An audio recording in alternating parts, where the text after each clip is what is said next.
आप सभी को यीशु मसीह के मधुर और मीठे नाम में सलाम। आज के हमारी प्रतिदिन की रोटी के संदेश का विषय चॉकलेट में फंसा हुआ आज का पवित्र शास्त्र का भाग यिर्मयाह 38:1-10 से है।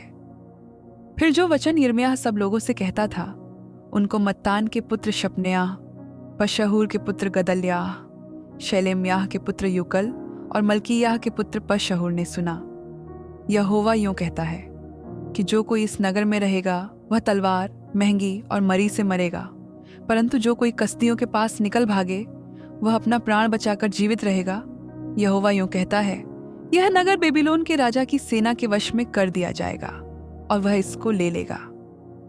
इसलिए उन हाकिमों ने राजा से कहा, उस पुरुष को मरवा डाल, क्योंकि वह जो इस नगर में बचे हुए योद्धाओं और अन्य सब लोगों से ऐसे ऐसे वचन कहता है जिससे उनके हाथ पांव ढीले पड़ जाते हैं, क्योंकि वह पुरुष इस प्रजा के लोगों की भलाई नहीं वरन बुराई ही चाहता है। सिदकिय्याह राजा ने कहा, सुनो, वह तो तुम्हारे वश में है, क्योंकि ऐसा नहीं हो सकता कि राजा तुम्हारे विरुद्ध कुछ कर सके। तब उन्होंने यिर्मयाह को लेकर राजपुत्र मल्कीयाह के उस गड्ढे में जो पहरे के आंगन में था रस्सियों से उतारकर डाल दिया। उस गड्ढे में पानी नहीं केवल दलदल था और यिर्मयाह कीचड़ में धंस गया। उस समय राजा बिन्यामीन के फाटक के पास बैठा था। इसलिए जब एबेद-मेलेक कूशी ने जो राजभवन में एक खोजा था सुना कि उन्होंने यिर्मयाह को गड्ढे में डाल दिया है, तब एबेद-मेलेक राजभवन से निकलकर राजा से कहने लगा, हे मेरे स्वामी, हे राजा, उन लोगों ने यिर्मयाह भविष्यद्वक्ता से जो कुछ किया है वह बुरा किया है, क्योंकि उन्होंने उसको गड्ढे में डाल दिया है। वहां वह भूख से मर जाएगा, क्योंकि नगर में कुछ रोटी नहीं रही है।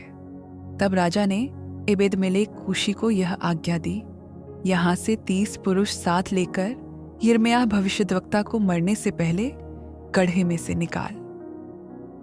आज का मुख्य वचन है, क्योंकि परमेश्वर अन्यायी नहीं कि तुम्हारे काम और उस प्रेम को भूल जाए जो तुमने उसके नाम के लिए किए। इब्रानियों 6:10। पेंसिल्वेनिया में मार्स कैंडी फैक्ट्री के 2 कर्मचारी चॉकलेट के एक बड़े बर्तन में गिर गए।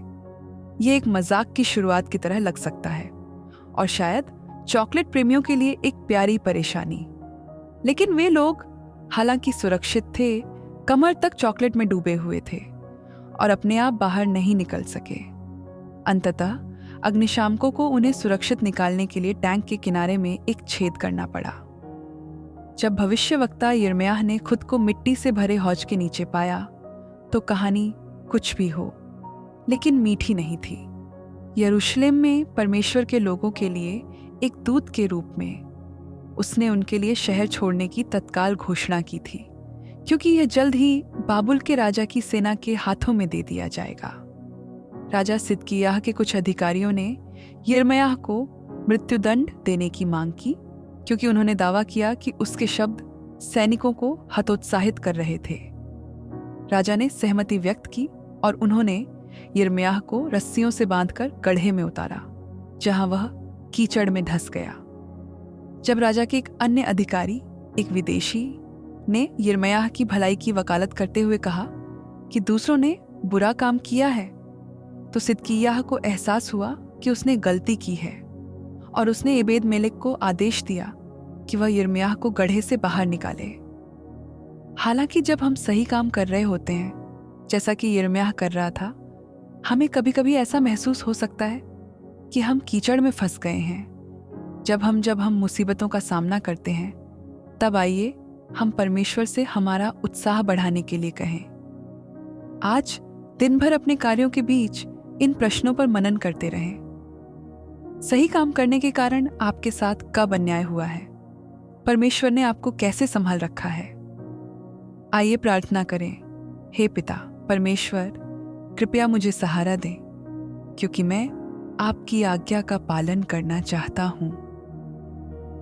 आज का यह दैनिक मनन सुनने के लिए आपका धन्यवाद। हमारे चैनल को सब्सक्राइब करें ताकि आप हर दिन बाइबल के साथ इस आत्मिक यात्रा में जुड़े रह सकें